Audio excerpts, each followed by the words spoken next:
வணக்கம் நண்பர்களே. பொதுவாகவே ஜோதிடம், த அஸ்ட்ராலஜி, த ஃபோர்த் டெல்லர்ஸ் அப்படின்னு சொல்லப்படக்கூடிய எதிர்காலத்தை கணிக்கக்கூடியவர்கள். அந்த கணிப்பு விஞ்ஞானம் என்பது இன்றும் ஒரு ஆய்வுக்கு உட்பட்டதாகவே இருக்கிறது. கடவுள் மறுப்பாளர்கள், ஜோதிட மறுப்பாளர்கள் என்று நிறைய உண்டு. இது ஒரு விஞ்ஞானம். இந்த விஞ்ஞானத்தை சரியாக அறிந்தவர்கள் மிக குறைவாக இருக்கிறார்கள்.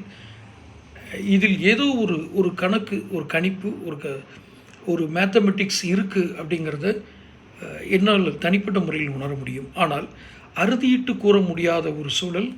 எனக்கு முன்னால் இந்த ஜோதிடத்தை ஆராய்ச்சி செய்தவர்கள் கூட அவர்களால் கூட அது இயலவில்லை. இன்னும் அதன் விளிம்பின் அருகில் செல்கிறார்கள் என்பதுதான் நான் அறிந்த வரையில் வாழ்க்கை உண்மை ஜோதிடத்தை பற்றி.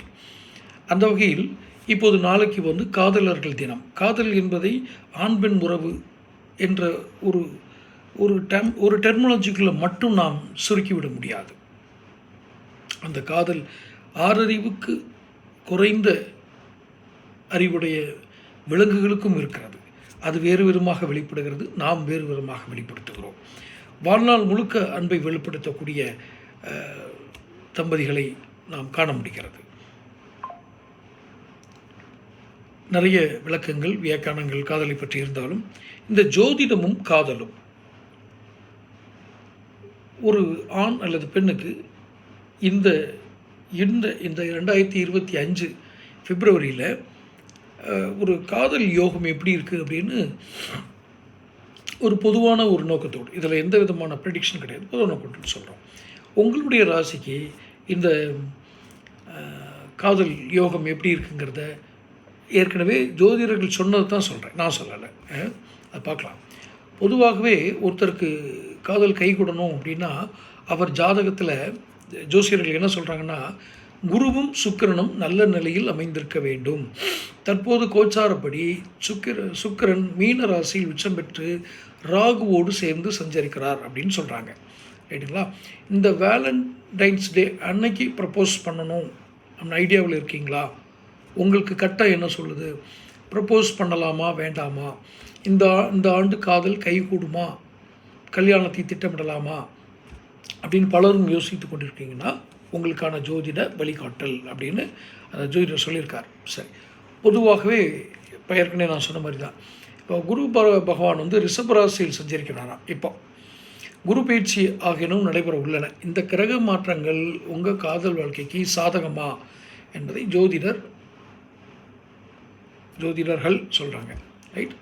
முதலில் அவங்களை எடுத்துக்கொள்வது மேசம் ராசி. மேச ராசிக்கு சுக்கிரன் குடும்பஸ்தானத்திற்கும் கலத்தரஸ்தானத்துக்கும் உரியவர். எனவே இயல்பாகவே காதல் திருமணம் நிகழ வாய்ப்பு இருக்கும் ராசிக்காரர்கள்னால் இந்த மேச ராசிக்காரர்கள் சொல்கிறாங்க. இவர்களுக்கு தற்போது சுக்கிரன் 12 ராகுவுடன் சேர்ந்து சஞ்சாரம் செய்கிறார். இந்த வேலண்டைன்ஸ் டேக்கு காதலிக்கு விலை அதிகம் உள்ள கிஃப்ட் வாங்கி கொடுக்க திட்டமிட்டிருப்பீர்கள் தான் சொல்கிறார். விலை அதிகம்னா அது ஒவ்வொருத்தருக்கும் அவங்களுடைய இதை பொறுத்தது. அந்த வகையில் செலவு அதிகரிக்கத்தான் செய்யும்.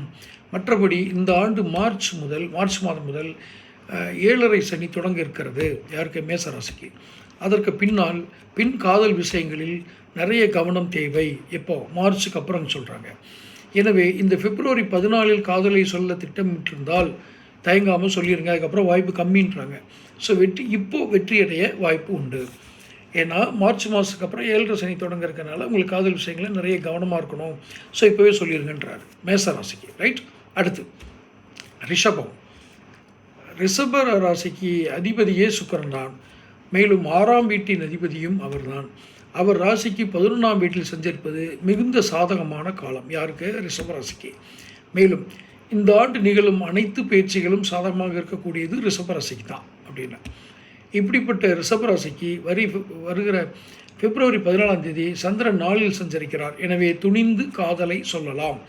நிச்சயம் கைகூடும், திருமணத்திலும் முடியும். இதில் பாருங்கள், இது ஆண் பெண் ரெண்டுக்கும் சேர்ந்து தான் சொல்லுங்கன்னு சொல்கிறது. ஆணுக்கா பெண்ணுக்கா இருந்தாலும் சரி, எதிர்த்தரப்புக்கு என்ன ராசின்னு கேட்டுக்குங்க. அதனால தான் நீங்கள் கவனமாக எல்லா ராசியும் பார்த்துக்கங்க. சரி, மிதுனத்துக்கு 5ஆம் வீட்டுக்கும் 12ஆம் வீட்டுக்கும் உரியவர் சுக்கிரன். அவர் ராகுவோடு சேர்ந்து 10இல் இருப்பது காதலுக்கு உகந்த கிரக நிலவரம் அல்ல என்றே சொல்லலாம். அதற்காக காதல் கைகூடாதா என்றால் கூடும். கொஞ்சம் பொறுமை அவசியம். இந்த வேலண்டைன்ஸ் டேயில் காதலை சொல்வதை சிறிது தள்ளி போடுவதும் நல்லது. ஆகஸ்ட் மாதத்துக்கு பிறகு கிரக நிலவரங்கள் சாதகமாகின்றன. ராசியில் அப்போது குருவும் சஞ்சரிப்பார். அந்த காலகட்டம் காதலை சொல்லவோ ஏற்கவோ திருமணம் செய்யவோ உகந்ததுன்னு சொல்கிறாங்க. யாருக்கு? மிதுனம் ராசிக்காரங்களுக்கு. ஸோ அவங்க கொஞ்சம் ஜாக்கிரதையாக இருங்க. இந்த வேலண்டைன்ஸ் டேவை கொஞ்சம் சொல்லாமல் கொஞ்சம் தள்ளி கொண்டு போங்கன்னு சொல்கிறாங்க. பார்க்கலாம். கடகம். கடகராசிக்கு காதல் கைகூடவோ காதல் திருமணம் நடைபெறவோ ஏற்ற காலம் அல்ல. காதலர் தினத்தன்று சனி பகவான் சூரியனோடு சேர்ந்து அஷ்டமஸ்தானத்தில் சஞ்சரிக்கிறார். எனவே காதலால் அவமானம் ஏற்படவும் வாய்ப்புண்டு. எனவே சனி பயிற்சிக்கு முன்பு காதல் விஷயங்களில் எச்சரிக்கை தேவை. அதன் பின் உங்கள் காதலை சொல்லலாம். இருந்தாலும் ஒரு வருட காலத்திற்கு காதல் விஷயத்திலும் திருமண விஷயத்திலும் நிதானமாக நடந்து கொள்வது நல்லது. அதன் பின் உங்களுக்கு பொன்னான காலம் காத்திருக்கிறது. ஏன் ஒரு வருஷம் வெயிட் பண்ணக்கூடாதுன்னு சொல்கிறாங்க. கேள்வி என்ன வரும்னா, ஒரு வருஷம் நான் வெயிட் பண்ணுவேன், பட் அந்த பொண்ணு வெயிட் பண்ணணுமே, இல்லை அந்த பையன் வெயிட் பண்ணணுமேன்னு ஒரு கேள்வி வரும். ஆனாலும் அவசரப்பட்டு ஏற்றுக்கொள்வதை விட இதை ஒரு கவனமாக எடுத்துக்கொள்ளுங்கள். மற்றது உங்களுடைய பிரியம். சரி, அடுத்து சிம்ம ராசிக்காரர்கள்.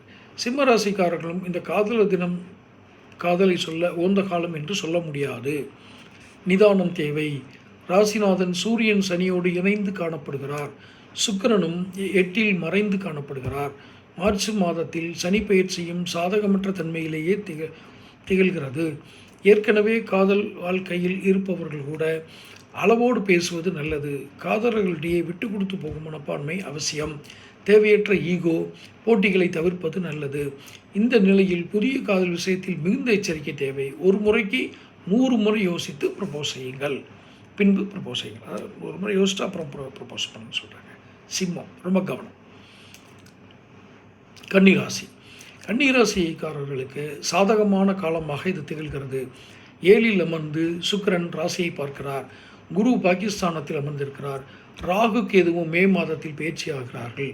எனவே காதலை சொல்ல இந்த ஆண்டு மிகவும் ஏற்ற ஆண்டு. உச்சமடைந்த சுக்கிரன் உங்களுக்கு இன்பமான விருப்பமான வாழ்வை தருவார். துணிந்து காதலை சொல்லலாம்.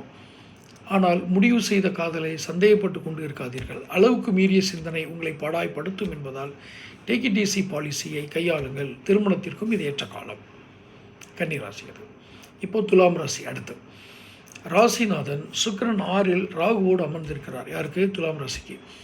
இந்த ஆண்டு கிரக நிலவரங்களின்படி உங்கள் காதல் வலுவானதானா என்பதை உங்களுக்குள்ளேயே ஒரு முறை கேட்டுக்கொள்ளுங்கள். நெருக்கமாக பழகுவது போல் தோன்றினாலும் அது பொழுதுபோக்காக போகுமே தவிர திருமணத்தில் முடியும் என்று சொல்வதற்கு இல்லை. எனவே உங்களுக்குள் உறுதி செய்து கொண்டு ப்ரப்போஸ் செய்யுங்கள். இல்லை என்றால் தேவையற்ற ஏமாற்றம் ஏற்பட வாய்ப்புண்டு. காதலால் செலவுகளும் அதிகரிக்கும். சனி பயிற்சிக்கு பின் நல்ல மாற்றங்கள் நிகழும். அதற்கு பின் காதலை சொல்லவோ ஏற்கவோ செய்வது மிகவும் நல்லது. இது துலாம் ராசிக்கு சொல்லப்பட்டது. அடுத்து விருச்சக ராசி. 5ஆம் இடத்தில் சுக்கிரன் உச்சம் பெற்று சஞ்சரிக்கிறார். குருவும் 7இல் சஞ்சரம் செய்கிறார். இது மிகவும் சிறந்த அமைப்பு. சனி பயிற்சியோடு அர்த்தாஷ்டம சனியும் முடிகிறது. எனவே நல்ல காலம் பிறக்க இருக்கிறது. எனவே துணிந்து காதலை சொல்லலாம். தகுதியுள்ள நபரை சந்திக்கும் வாய்ப்புகள் ஏற்படும். திருமணம் கைகூடும். காதல் வாழ்க்கை மகிழ்ச்சிகரமாக இருக்கும். இது விருச்சக ராசிக்கு. அடுத்து தனுசு. 7இல் செவ்வாய், 4இல் சுக்கிரன், 6இல் குரு சஞ்சாரம் செய்யும் இந்த காலகட்டம் மிகவும் கவனமாக இருக்க வேண்டியது. ஏற்கனவே காதல் வாழ்வில் இருப்பவர்களாக இருந்தால் மிகவும் நிதானம் தேவை. அவசரப்பட்டு முடிவுகள் எடுக்க வேண்டாம். 7ஆம் வீட்டுக்கு குரு பகவான் மே மாதம் பயிற்சியாவார். அதன் பின் காதல் குறித்த முடிவுகளையோ திருமணம் குறித்த முடிவுகளை எடுக்கலாம். அதற்கு முன் உணர்ச்சி வசப்பட்டு முடிவுகள் எடுப்பதை தவிர்ப்பது நல்லது. தனுசு ராசிக்கு தான் இப்போ நான் சொன்னது. அடுத்து மகரம். இந்த ஆண்டு காதலர் தினம் மகர ராசிக்கு சந்திராஷ்டம தினமாக அமைகிறது. எனவே குறிப்பாக அந்த நாளில் ப்ரப்போஸ் செய்வதை தவிர்ப்பது நல்லது. அடுத்த மாதம் சனி பயிற்சி முடிந்ததும் காலம் சாதமாக மாறுகிறது. அப்பொழுது முடிவுகளை எடுக்கலாம். எனவே உங்கள் காதலை வெளிப்படுத்தி கொள்ளாமல் ஓரிரு மாதங்கள் காத்திருந்து செயல்படுவது மகர ராசிக்காரர்களுக்கு மிகவும் நல்லது.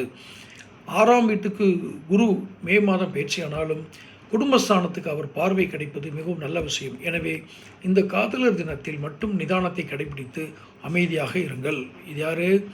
மகர ராசிக்கு. அடுத்து கும்பம். கும்பராசிக்காரர்கள் அடுத்த ஓராண்டுக்கு புதிய காதல் முயற்சிகள் இறங்காமல் இருப்பது நல்லது. 2ஆம் வீட்டுக்கு உரிய குரு பகவான் 4ஆம் வீட்டில் இருக்கிறார். அதே வேளையில் 4க்கு உரிய சுக்கிரன் 2ஆம் வீட்டில் சஞ்சரிக்கிறார். எனவே இந்த பரிவர்த்தனை யோகம் காதல் போன்ற உணர்வுகளை கொடுத்தாலும் இது நிலைத்திருக்குமா என்பது சந்தேகம். எனவே காதல் முயற்சிகளை கைவிட்டு அன்றாட பணிகளில் கவனம் செலுத்துங்கள்.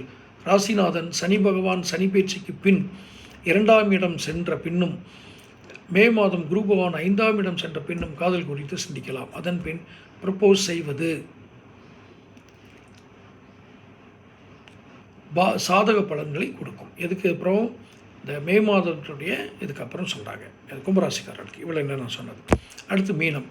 ராசியிலேயே சுக்கிரனும் ராகுவும் சஞ்சரிப்பதால் காதல் குறித்த குழப்பத்தில் இருப்பார்கள் மீனராசி என்பவர்கள். ஏற்கனவே இருக்கும் காதலையும் தொடரலாமா வேண்டாமா, தொடரலாமா என்ற சந்தேகமும் முளைக்கும். இப்படிப்பட்ட குழப்பமான சூழல் நிலையை புதிய காதல் முடிவுகளை எடுக்க வேண்டாம். ஒருவேளை இந்த காலகட்டத்தில் காதல் கைவிட்டு போனாலும் அதுவும் நல்லதுக்கே என சிந்தியுங்கள். சனி மார்ச் மாத இறுதியில் ராசிக்குள் வருகிறார். சுறுசுறுப்பாக இருக்க வேண்டிய காலம் இது என்பதால் காதல் முடிவுகளில் மட்டும் அவசரம் காட்டாமல் வாழ்க்கையை வளமாக்கும் சிந்தனைக்கு முக்கியத்துவம் கொடுங்கள். அடுத்த ஆண்டு குரு உச்சமடைவார். அப்போது துணிந்து காதல் வாழ்க்கையில் இறங்கலாம். திருமண வாழ்க்கையும் சாதமாக இருக்கும். இப்போ இவ்வளோ நேரம் நான் சொன்னது காதல் என்பது ஒரு இயற்கையான உணர்வு. இதுவும் இந்த கிரக சூழல்கள் இவைகள் காலமும் கட்டமும் சாதகமாக இருக்கும்போது மட்டுமே எந்த விஷயங்களும் எளிதில் வெற்றி பெறும் என்பது ஒரு சிலருடைய நம்பிக்கை. அந்த வகையில் இவ்வளோ நேரம் நான் சொன்னது ஒரு ஃபன் ஃபேக்டாக கூட நீங்கள் எடுத்துகிட்டு செக் பண்ணி பாருங்கள். உண்மையாக இருந்தால் அதை ஃபாலோ பண்ணுங்கள். இல்லைன்னா தொடர்ந்து சேனல் பாருங்கள், சப்ஸ்கிரைப் பண்ணுங்கள், நோட்டிஃபிகேஷன் பில் பதிவு பண்ணுங்கள். அப்போ தான் வீடியோக்கள் சேரும். பிடிச்சிருந்தால் லைக் பண்ணி ஷேர் பண்ணுங்கள். நன்றி.